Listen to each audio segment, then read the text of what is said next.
Made myself a pellet trap. Got too many neighbors that are close by. We got one right on the other side of my barn. We got one on the other side of those trees. Obviously we got that one over there, so we can't shoot that way. We got one through the woods over there. That's not my property across the street, so I can't really shoot that way.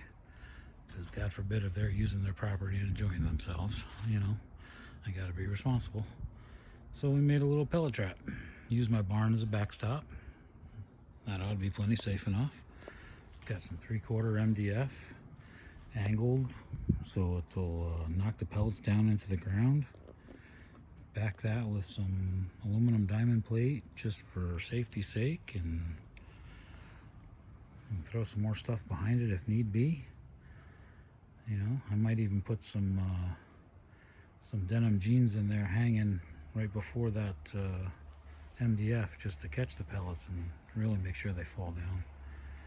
But I don't know. Got some side plates on it just to be safe. And we got boom, 5 yards.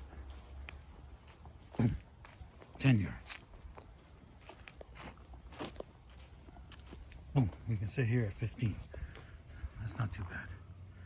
And we can do 20, which should be right about here. 20 yards. Kind of lines up with the arch. You know, and if I wanted to do 25, it'd be about the house. So yeah, this ought to work out pretty good. Ought to be plenty safe enough. Just using 177 22 caliber pellets. So I think we'll be in good shape. See if we can get some good content out of this. It's one of my other hobbies. I like RC stuff and I like shooting. So let's see what we can do. Thanks for watching.